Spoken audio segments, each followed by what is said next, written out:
기원전 8세기 후반 남쪽 유다의 아하스 왕이 통치하던 때입니다.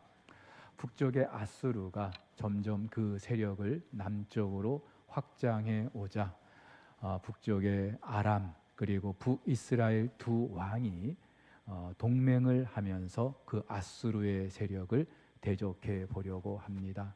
그러면서 남쪽 유다 왕에게도 너희들 우리와 같이 동맹해서 저 아수르를 같이 물리치자 제안을 하죠. 그런데 이때 남쪽 유다의 왕이었던 아하스는요, 그들의 제안을 거부하고 오히려 아수르와 손을 맞잡습니다. 그러자 이 두 왕, 아람 왕 르신과 또 북이스라엘 베가는 오히려 이 남쪽 유다를 공격하게 되고요. 이때 예루살렘까지 함락될 위기에 처하게 됩니다. 여러분, 나라의 수도가 지금 함락될 위기입니다. 너무나도 큰 위기입니다. 그런데 이 예루살렘에는 성전이 있어요. 그리고 이 백성들에게는 하나님의 약속이 있습니다. 그렇다면 한 나라 왕이 이런 위기의 상황에서 해야 될 일, 당연히 하나님께 무릎을 꿇고 하나님의 도우심을 구해야 됐겠죠. 그런데 아하스는 그 대신에 오히려 나라 안의 모든 금은보화를 가져다가 아수르 왕에게 갖다 바치고 우리 좀 잘 봐달라고 합니다. 자, 그랬으면은 마음이 좀 편안해야 되지 않겠습니까? 그런데 성경을 보니까 이때 이 아하스 왕의 마음이 숲에 바람이 흔들리듯이 그렇게 흔들렸다. 한마디로 사시나무 떨듯이 그렇게 떨었다는 이 말이에요. 사실 성경은 그 당시 그 북이스라엘 그 베가 왕 그리고 아람의 르신 이 두 동맹군 대단한 것 같아도 연기나는 부직갱이 그루터기에 불과하다 그렇게 말하고 있어요. 한마디로 아무것도 아니라는 거예요.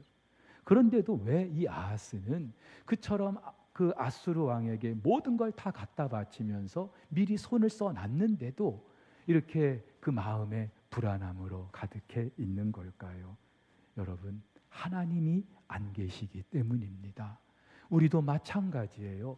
우리가 아무리 이런저런 준비를 많이 해놨어도 이런저런 대책을 세워놨어도 세상적으로 볼 때에 이 정도면 괜찮겠지 싶어도 우리 안에 하나님 계시지 않으면 그 어떤 상황에서도 우리는 사시나무 떨듯 그렇게 불안과 염려 가운데 있을 수밖에 없다는 거죠. 이런 아하스를 보시는 하나님 얼마나 답답하셨을까요? 하나님도 그냥 모른 채 하시면 돼요. 그래, 네 한번 알아서 해봐라. 그러시면 괜찮아요. 근데 하나님은요, 이때 아하스 왕에게 한 가지 징조를 말씀하시면서까지 이 아하스를 도우시려고 합니다. 어떤 징조였냐? 선지자 이사야를 통해서 처녀가 잉태하여 아들을 낳을 것인데 그 이름을 임마누엘이라 하게 하십니다. 임마누엘, 하나님이 우리와 함께 하신다는 거예요. 여러분, 처녀가 아들을 낳을 수 있습니까? 없습니까? 한번 대답을 해보세요. 처녀가 아들을 낳을 수 있어요? 없어요? 딸은 낳을 수 있어요? 불가능한 일이에요. 어떻게 남자를 알지 못하는 여자가 아이를 가질 수 있겠습니까? 그런데 창조주 하나님께도 불가능한 일입니까? 아니죠. 하나님께는 전혀 불가능한 일이 아니에요. 하나님께서 지금 이 아하스에게 이런 징조를 말씀하시는 이유는 봐라, 나는 처녀가 잉태하여 아들을 낳게 할 수 있는 그런 여호와다. 그리고 그 이름을 임마누엘이라 할 건데 봐라 아하스야, 내가 이 징조가 너에게 나타나게 할 거고 네가 그 징조를 본다면 하나님이 나와 함께 하시는구나, 그것을 너가 알게 될 것이다. 그런 징조를 보여주셨어요. 그런데도 아하스는 그 징조를 믿지 않죠. 근데 여러분, 이 징조는 아하스에게만 보여주셨던 게 아니고 말씀하려고 했던 것이 아니라 좀 더 궁극적으로 오고 오는 모든 세대에 하나님이 계획하신 일을 말씀하기 위함이었습니다. 하나님께서 그 백성들과 함께 하시겠다는 사실, 그리고 궁극적으로는 예수 그리스도께서 이 땅에 오실 것에 대한 예언이기도 했죠. 그래서 마태는 이 이사야의 예언을 인용해서 예수님이 탄생 기사에 기록하기도 합니다. 여러분, 과연 그 예언대로 지난 2000년 전 하나님이신 예수께서 사람의 몸을 입고 이 땅에 오셨어요. 하나님이 우리와 함께 하신다는 것, 눈에 보이는 사람의 모습으로 함께 하는 것, 이것보다 확실한 게 어디 있겠습니까? 그래서 요한은요, 그 예수를 일컬어서 우리가 들었고 우리 눈으로 직접 보았고 그리고 우리의 손으로 만진 바가 되었다. 한마디로 우리 오감으로 하나님을 경험했다 이 말이에요. 여러분, 예수님의 제자들을 비롯해서 2000년 전 예수님을 만났던 사람들 얼마나 행복했을까요? 황홀했을까요? 근데 그 예수님이 부활하고 나셔서 승천하셨어요. 다시는 우리의 오감으로 그 예수님을, 하나님을 경험할 수 없게 됐다 이 말입니다. 그렇다면 예수님 승천하시고 난 지난 2000년 과연 저와 여러분들, 이 땅의 모든 그리스도인들 하나님 없는 삶을 살아왔다는 말일까요? 지난 2000년은 이 세상에 하나님 없는 역사가 계속되어 왔다는 말일까요? 아니죠. 하나님은 좀 더 분명하게, 확실하게 하나님 당신이 우리와 함께 계신다는 사실을 말씀해 주시죠. 그리고 지금도 그 하나님은 우리와 함께 하시는 줄 믿으시기를 바랍니다. 여러분, 그렇다면 오늘 저와 여러분들은 어떻게 하나님이 나와 함께 하심 임마누엘을 경험할 수 있겠습니까? 그것은 바로 하나님의 영, 성령을 통해서 가능하게 되는 줄 믿으시기를 바랍니다. 고넬료의 집을 찾았던 베드로가 예수 그리스도에 관한 복음을 이야기합니다. 그런데 한참 이야기하는 중에 성령께서 그들 가운데 임하시는 거예요. 전격적으로 그들이 기대하지도 못했는데 마치 오순절날 성령께서 그 모임 무리에게 임하셨던 것처럼, 그래서 학자들은 오늘 고넬료의 집에 임한 이 성령의 사건 두 번째 오순절 사건이다 그렇게 말하기도 합니다. 자, 그렇다면 지금 오늘 이 고넬료의 집에 성령이 임하셨다고 하는 사실 무엇을 의미할까요? 오늘 두 가지를 좀 여러분들과 나눠보려고 하는데, 첫 번째는요, 하나님의 구원이 지금 이 집에 임하였다는 것입니다. 하나님께서 처음 사람을 지으셨을 때 당신의 모양과 형상대로 지으셨어요. 그리고 다른 피조물들과는 다르게 하나님께서는 그 사람이 하나님의 형상과 모양대로 인격을 가진 존재로 하나님과 행복하고 즐거운 시간을 갖게 해주셨습니다. 아마도 아담과 하와는요, 그 에덴 동산에서 하나님과 나 잡아봐라 하면서 술래잡기 하면서 그렇게 행복하게 지냈을 거예요. 그런데 그만 죄 때문에 하나님과의 관계가 깨지고 에덴에서도 쫓겨나게 됩니다. 더 이상 하나님 없는 삶을 살게 된 거예요. 이것만큼 비극이 어디 있겠습니까? 늘 말씀드립니다마는 인간 세상의 모든 불행은 죄 때문에 시작된 거예요. 근데 하나님은요, 그 죄 때문에 당신의 형상과 모양대로 창조하신 사람들을 버리실 수가 없었어요.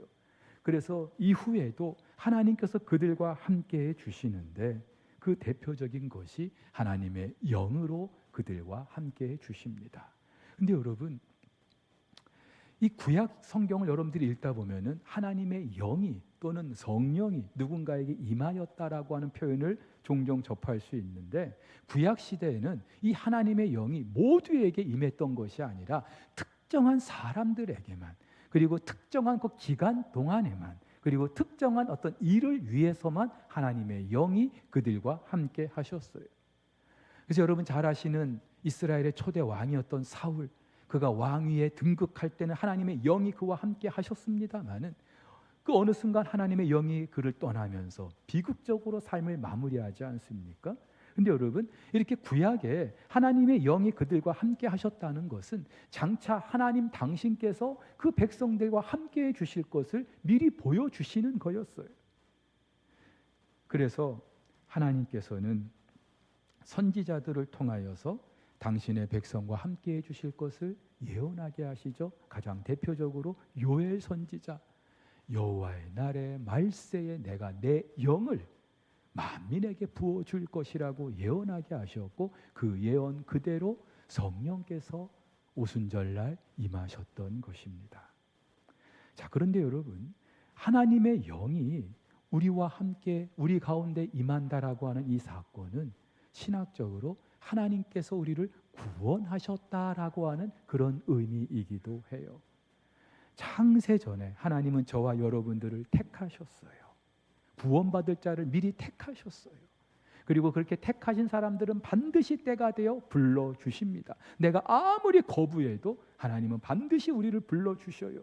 그리고 내 죄를 생각나게 하시고 그 죄를 하나님 앞에 회개하게 하시고 예수가 그리스도이신 것을 믿게 하시는 거예요.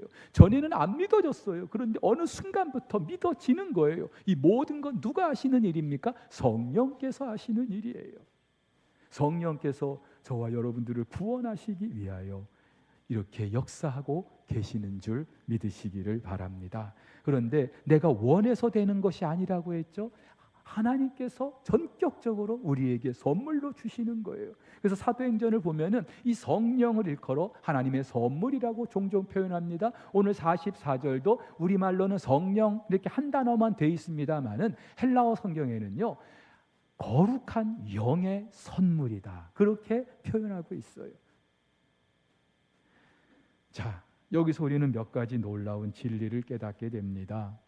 하나님께서는 창세전에 저와 여러분들을 택하여 주셨고 때가 되어 저와 여러분들을 불러주시고 우리의 죄를 회개하게 하시고 예수가 그리스도이심을 믿게 하셔요. 이 모든 것이 성령께서 하시는 일이에요. 한마디로 우리를 구원하시고 우리를 당신의 자녀 삼아 주시는 일이라는 것이죠. 따라서 오늘 이 고넬료의 집에 이 성령께서 임하셨다라고 하는 것은 그 사람들을 하나님이 구원하셨다는 가장 확실한 증거인 줄 믿으시기를 바랍니다.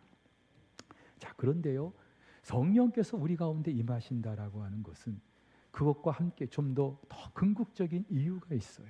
하나님께서 우리와 함께 하시는 걸, 이 성령이 함께 하시는 걸 통하여 나타내 보이시는 거죠. 여러분, 우리는 지금 더 이상 우리 눈에 보이는 내 손으로 만질 수 있는 그 예수님 접할 수 없어요. 하지만 저와 여러분들은 누구라도 그 예수의 영이 우리와 함께 계시고 그것도 잠시 동안만 계시는 게 아니라 영원히 우리와 함께 계시는 그러한 은혜를 누리고 있는 줄 믿습니다. 예수님이 그래서 제자들에게 이렇게 말씀하셔요. 내가 아버지께 구하겠으니 그가 또 다른 보혜사를 너희에게 주사 영원토록 너희와 함께 있게 하리니 그는 진리의 영이라. 세상은 능히 그를 받지 못하나니 이는 그를 보지도 못하고 알지도 못함이라. 세상이 누구입니까? 예수를 모르는 사람들, 하나님이 택하지 않은 사람들. 그 사람들은요, 백날 예수를 들어도 모르는 거예요. 성령께서 그들 가운데 계시지 않기 때문에. 하지만 너희는 그를 아나니 그는 너희와 함께 거하시며 또 너희 속에 계시겠습니다. 예수님이 이 말씀을 하셨던 배경이 있어요. 제자들 가운데 예수님이 자기들을 떠난다고 하시니까 두려운 거예요. 염려와 걱정이 막 밀려오는 거예요. 예수님이 함께 계셨을 때는 그나마 괜찮은데 그 예수님이 떠나겠다고 하시니까.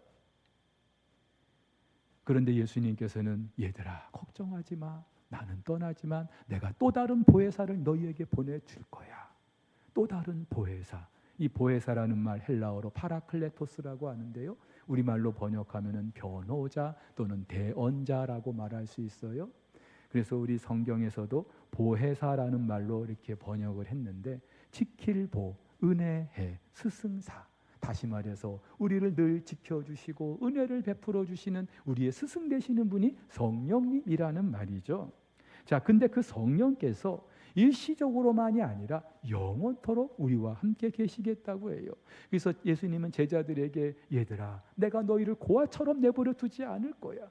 고아가 누구입니까? 부모 없는 아이가 고아 아니에요? 의지할 게 없는 그 사람이 고아 아닙니까?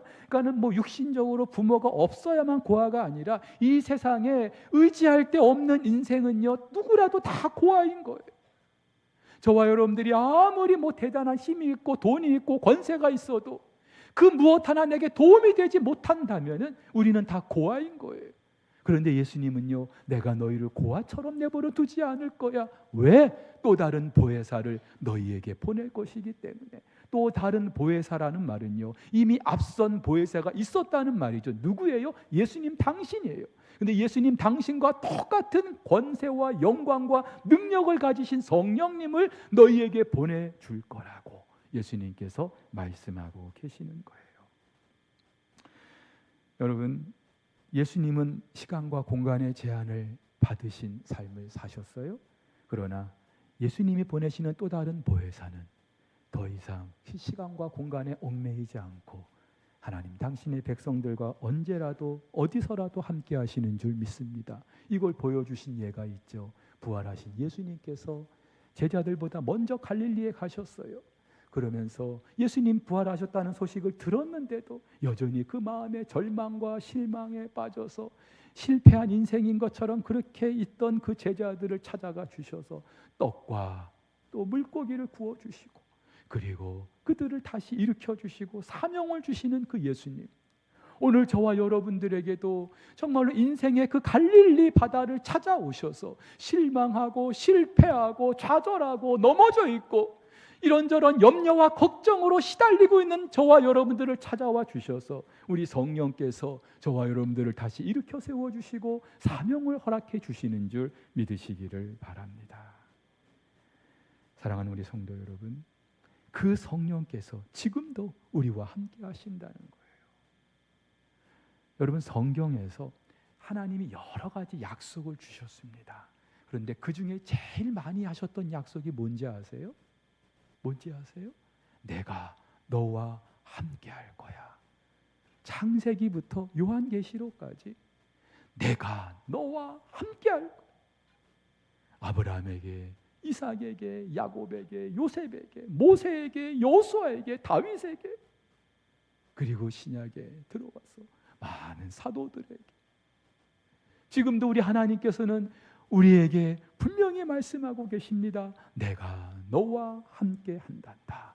이 사실을 믿으시기를 주의 이름으로 축복합니다. 그 증거로 예수님을 보내주신 것이고, 예수님은 승천하셨어도 하나님이 우리와 함께 하신다는 그 증거로 하나님의 영 성령을 우리에게 보내주신 줄 믿으시기를 바랍니다. 이 하나님, 눈에 보이지 않지만 하나님의 영이 우리와 함께하면서 우리는 임마누엘을 경험하게 되는 거예요. 한 번은 제가 휴가 때요, 늦은 밤 고속도로 운전을 하게 됐습니다. 비는 부슬부슬 내리고 밖은 칠흑같이 어둡고, 고속도로는 그나마 지나다니는 차들이 있으니까 괜찮은데 이제 문제는 그 고속도로에서 숙소까지 한 30분 시골길을 가야 했어요. 낮에도 인적이 드문 곳인데 밤이 되니까 완전히 깜깜하고 앞도 보이지 않고, 그래서 일부러 헤드라이트를 높이 저 멀리까지 볼 수 있도록 켜고, 또 준비해간 목사님 설교도 제가 틀어가면서 그렇게 운전을 하게 되었어요. 그런데도요, 마음이 막 이상한 거예요. 두려운 거예요. 염려가 되는 거, 혹시 누가 나타나는 건 아닐까? 무슨 일이 생기는 건 아닐까? 목사도 그렇더라고요. 물론 무사히 숙소까지 도착은 했습니다마는 그날 그 밤길을 아직도 잊을 수가 없어요. 그런데 한 번은 또 이제 전남 구례에서 목회하는 친구 목사님 그 교회를 들렸다가 역시나 이제 밤길에 운전하게 되었습니다. 그때는요, 비가 억수같이 쏟아지고 역시나 칠흑같이 어두운 그런 때였어요. 나중에 그 다음 날 보니까 섬진강 그 물이 범람을 했다 그러더라고요. 그렇게 정말로 위험했던 그런 순간이었어요. 근데 그때는요, 운전하면서 전혀 뭐 두렵거나 무섭거나 그러지 않았어요. 왜냐하면 제 옆에 아내가 타고 있었거든요. 제 아내가 겁이 없거든요. 근데 여러분, 아무리 겁이 없어도 남자가 여자보다 낫잖아요. 뭐 아내가 탔다고 제가 뭐 그랬겠습니까? 근데 누군가 내 곁에 있어 주니까 괜찮은 거예요. 이걸 제가 느끼면서 우리 인생이 이렇구나. 누군가 내 곁에 있어 주면은 우리는 든든한 거구나. 여러분, 우리 인생을 마라톤에 비유하지 않습니까? 근데 마라톤의 묘미가 뭐예요? 그 코스가 일정하지 않아요. 어떨 때는 막 내리막길도 있고 오르막길도 있고. 근데 이 마라톤 하면서 제일 힘든 게 뭐냐면은 혼자 달리는 거예요.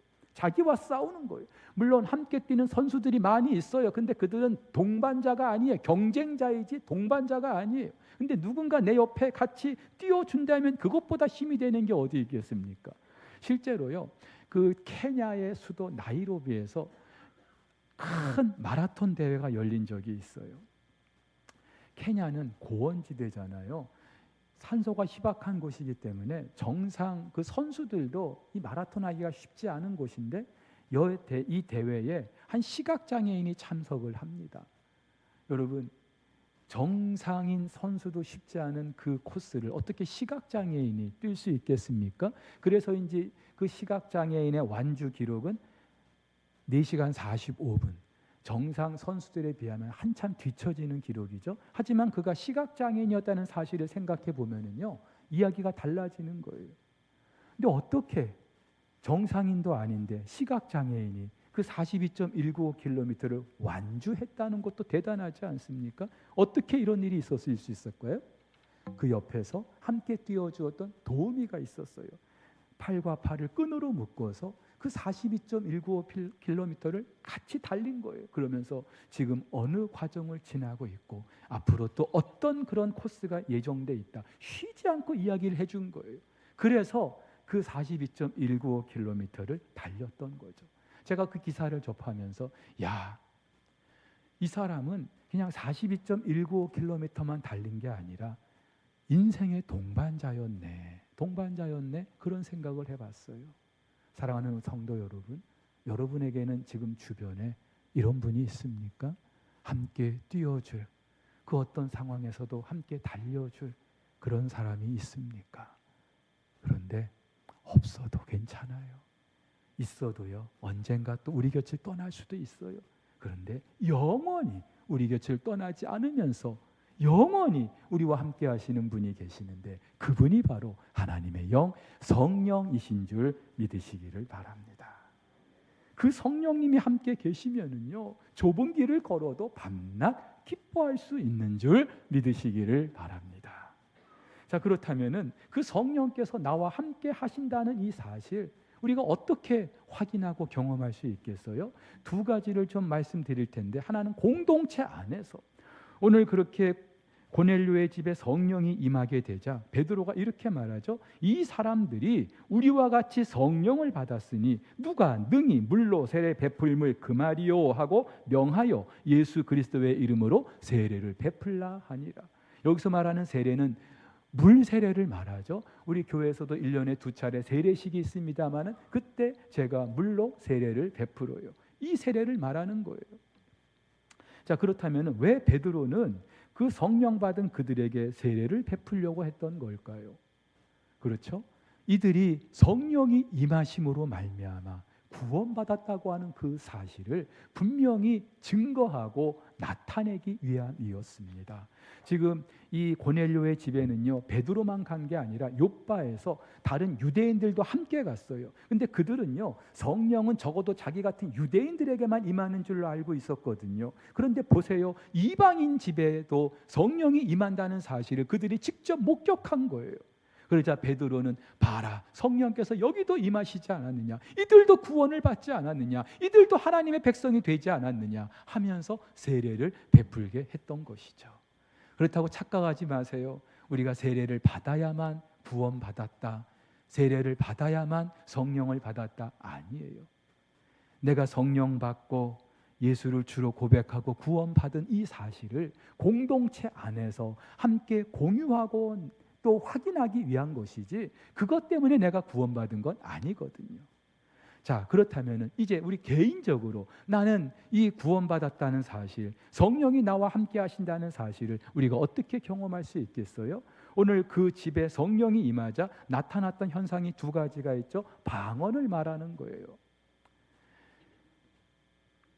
마치 오순절날 성령께서 임하셨을 때 그 모인 무리들이 각각 외국어로 이야기했던 것처럼. 그런데 이 방언이 그 외국어인지 아니면 성령의 은사 중 하나인 방언인지 학자들도 정확히 말하지는 못합니다. 근데 중요한 사실은 성령이 임하자 방언을 했다는 거예요. 그래서 오늘날에도 성령을 받은 사람들은 반드시 방언을 해야 된다, 그렇게 주장하는 그 교파도 있고 그런 교단도 있어요. 근데 여러분, 그렇지 않아요. 방언의 유익함은 분명히 있어요. 그러나 구원받은 모든 사람들, 성령 받은 모든 사람들은 다 방언을 해야 된다, 이건 성경적이지 않습니다. 그래서 바울도요, 성령의 그 여러 가지 은사 가운데 하나로 방언을 말하고 있어요. 방언을 하면은 좋죠. 그러나 하나님이 모두에게 방언을 하도록 허락하시지 않았다는 거예요. 자, 그렇다면은 내가 방언을 하느냐 마느냐, 이것 가지고 내가 성령을 받았느냐 못 받았느냐, 이거 우리가 말할 수 없겠죠. 그렇다면 결정적으로 오늘 이 모임 무리가 하나님 높임을 들었다 그랬어요. 하나님을 높인다, 하나님을 찬양한다, 감사한다, 예배한다, 이 말이죠. 한마디로 하나님께 영광을 돌린다는 거죠. 당연하죠. 하나님의 영이 그들 가운데 계시면은 하나님을 찬양하게 되지 않겠어요? 감사하게 되지 않겠어요? 근데 이 듣다라고 하는 이 동사가 그 헬라어 시제로 미완료형이에요. 다시 말해서 끝나지 않은 동작이 계속된다는 거죠. 한마디로 지금 이 고넬료의 집에 성령이 임하였고 그 결과 이들이 하나님을 높이고 있는데 이게 어느 한 시간 동안만 이루어진 게 아니라 계속해서 이루어졌다는 거예요. 여기서 우리가 생각할 수 있는 것이 있습니다. 우리와 함께 계시는 성령님은 절대로 우리를 떠나지 않으시는 줄 믿으시기를 바랍니다. 여러분들 중에 하나님 나와 좀 함께 해주세요, 그렇게 기도하는 분들 계시죠? 근데 여러분, 하나님은 이미 우리 안에, 우리 속에, 우리와 함께 거하고 계시는 줄 믿으시기를 바랍니다. 그렇다면은 그 하나님이 우리와 함께 계신다면 우리도 뭔가 하나님 함께 하심의 증거가 나타나야 되겠죠? 어떻게 해요? 하나님을 찬양하는 거예요. 하나님을 예배하는 거예요. 하나님을 높여드리는 거예요. 감사하는 거예요. 그래서 바울은 범사에 감사하라, 항상 기뻐하라, 그렇게 말할 수 있었던 거죠. 왜? 하나님의 영이 우리와 항상 함께하기 때문이에요. 근데 여러분, 하나님을 매일 찬양하십니까? 성령님이 나와 함께 계심을 매일매일 그렇게 확신하십니까? 경험하십니까? 그렇지 않잖아요. 이상하죠.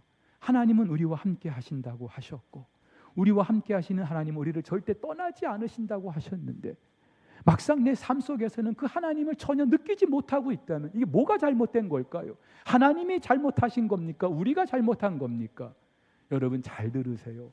우리 가운데 임하신 성령님은 절대로 우리를 떠나지 아니하시는데, 우리가 날마다 그 성령님을 경험하느냐 마느냐, 이것은 우리의 몫이 크다는 거예요. 그래서 바울도 성령으로 충만을 받으라 우리에게 명령을 하고 있는 거예요. 어떻게 해요? 어떻게?